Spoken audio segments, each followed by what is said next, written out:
Bienvenue. Aujourd'hui, on plonge dans un sujet qui nous concerne quasiment tous à un moment ou un autre, le mal de dos chronique. Et la question qu'on se pose, est-ce que marcher, tout simplement, pourrait t'aider à le prévenir?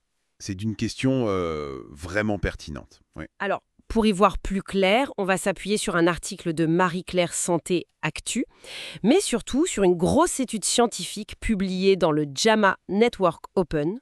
Une étude assez récente et solide, effectivement. L'objectif, c'est de décortiquer tout ça. Comprendre comment une activité aussi simple, la marche, pourrait jouer un rôle contre ce fléau.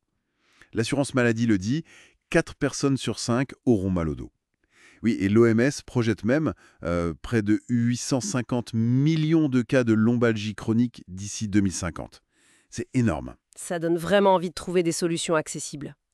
Alors, cette étude norvégienne, parlez-nous-en un peu. Alors, c'est une étude de l'université norvégienne des sciences et technologies. Ils ont suivi, tenez-vous bien, plus de 11 000 adultes. Ah oui, quand même! Oui, un bel échantillon.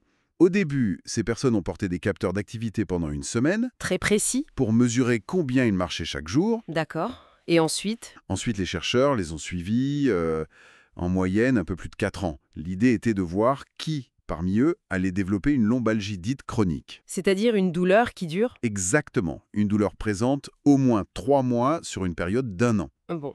Et alors, les résultats? Qu'est-ce que ça dit sur le lien entre la marche et ce risque? Alors, les résultats sur le volume de marche, la durée, sont assez intéressants. Ils ont comparé différents groupes. Mhm. Et en gros, par rapport à ceux qui marchaient le moins, disons moins de 78 minutes par jour. Oui.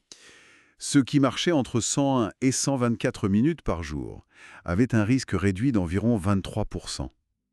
Et pour ceux qui marchaient 125 minutes ou plus, la réduction était similaire, autour de 24%. Ah, donc le bénéfice semble apparaître significativement au-delà de 100 minutes par jour, c'est ça? Et ça stabilise un peu après. C'est exactement ça. Le gain le plus net semble se situer autour de cette barre des 100-125 minutes. Au-delà, ça ne semble pas augmenter beaucoup plus le bénéfice, du moins dans cette étude.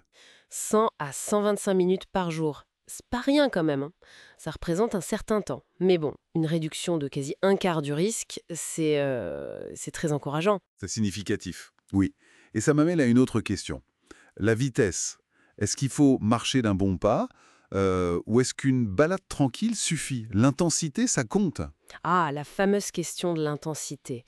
Alors, l'étude l'a regardée, oui. Ils ont utilisé une mesure appelée MET par minute, qui évalue la dépense énergétique. D'accord. Et oui, initialement, une intensité plus élevée semble associée à un risque plus faible. Mais, Mais, et c'est là que c'est contre-intuitif peut-être, quand les chercheurs ajustent leur modèle pour prendre en compte le volume total de marche, oui. eh bien, l'effet propre de l'intensité diminue beaucoup, voire disparaît statistiquement parlant dans certains de leurs calculs. Attendez. Ça veut dire que pour prévenir la lombalgie chronique, il vaudrait mieux marcher longtemps, même tranquillement, plutôt que de faire une marche rapide, mais plus courte. C'est en tout cas ce que ces résultats suggèrent très fortement pour la prévention primaire. Le facteur clé, d'après cette étude, ce serait vraiment le volume, la durée cumulée sur la journée. Ça alors, Ça change un peu la perspective habituelle sur l'exercice, où on insiste souvent sur l'intensité, non? tout à fait. Pour cet objectif précis, prévenir l'apparition de la lombalgie chronique, la durée semble primer. Bien sûr, marcher implique une certaine intensité minimale, mais forcer l'allure n'apporterait pas de bénéfices supplémentaires une fois qu'on atteint ce volume suffisant. C'est plutôt une bonne nouvelle. En termes d'accessibilité, vous ne trouvez pas? Absolument. L'auteur principal de l'étude, Ryan Adagi, le souligne bien. La marche, c'est simple, peu coûteux et accessible. C'est ça. Et d'ailleurs, à l'article de Marie-Claire, c'est une physiothérapeute, Natacha Pokovi, qui donne un conseil de bon sens. Commencer doucement, par de courtes séances et augmenter petit à petit. Exactement. L'objectif des 100-125 minutes peut paraître impressionnant, mais il peut être atteint progressivement. Et on peut le fractionner, plusieurs marches de 20-30 minutes. Oui, ça rend la chose plus gérable au quotidien. Tout à fait. Après, il faut rester nuancé. N'oublions pas les limites de l'étude. Ah oui, lesquels par exemple?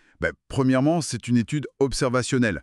On observe une association forte, mais on ne peut pas prouver à 100% un lien de cause à effet. D'accord, on voit que ceux qui marchent plus ont moins mal au dos plus tard, mais ce n'est pas une preuve absolue que c'est uniquement la marche qui en est la cause. Voilà. D'autres facteurs liés au mode de vie peuvent jouer. Deuxièmement, la mesure de la marche, même si elle était objective avec les capteurs, n'a été faite qu'une seule semaine au tout début. Le comportement a pu changer ensuite. Potentiellement. Et enfin, la douleur elle-même était auto-rapportée par les participants. D'accord. Malgré ces limites, est-ce que les résultats restent solides? Oui, je pense. La taille de l'échantillon est vraiment un point fort. Plus de 11 000 personnes, c'est considérable. Et l'utilisation des capteurs, c'est bien mieux que de juste demander aux gens combien vous marchez. C'est plus objectif. Beaucoup plus. Et les auteurs ont fait ce qu'on appelle des analyses de sensibilité pour tester la robustesse de leurs résultats. Et ça semble tenir la route. Bon, alors, si on essaye de synthétiser, qu'est-ce qu'il faut retenir de tout ça? Je dirais 3 points clés. Premièrement, marcher régulièrement, c'est clairement associé à un risque plus faible de développer une lombalgie chronique pour des gens qui n'en avaient pas au départ. Ok, prévention primaire. Exactement.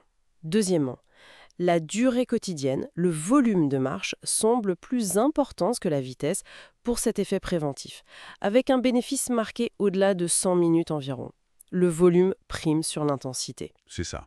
Et troisièmement, ça suggère qu'encourager la marche, c'est peut-être une stratégie de santé publique simple, efficace et pas chère contre un problème de santé majeur et coûteux. Une piste vraiment concrète à la portée de beaucoup de monde pour potentiellement agir sur sa santé et éviter un problème qui peut vraiment gâcher la vie, c'est plutôt positif comme message. Oui, tout à fait. Et peut-être pour finir, ouvrir un peu la discussion. Oui, cette étude, elle se concentre donc sur la prévention primaire, empêcher la douleur chronique d'apparaître chez les personnes qui vont bien. Mais ça soulève une question importante. Qu'est-ce que ça donne pour ceux qui ont déjà eu mal au dos? Ah oui, Est-ce que la marche peut aider à éviter que ça revienne, les récidives? exactement. Ou même aider à gérer les épisodes de douleur aiguë. Ça, cette étude ne le dit pas directement. C'est un autre champ de recherche. D'accord. Même si, il faut le noter, d'autres études existent sur ce sujet. L'étude JAMA mentionne d'ailleurs l'essai Walkback qui a justement montré des résultats prometteurs de la marche pour prévenir les récidives de lombalgie. Donc, il y a aussi de l'espoir de ce côté-là. Intéressant. Donc la marche, ça pourrait être bénéfique à la fois pour prévenir l'apparition initiale et peut-être aussi pour éviter les retours. Un sujet à suivre de près, assurément. Absolument. Un sujet simple en apparence, mais avec des implications potentiellement très larges.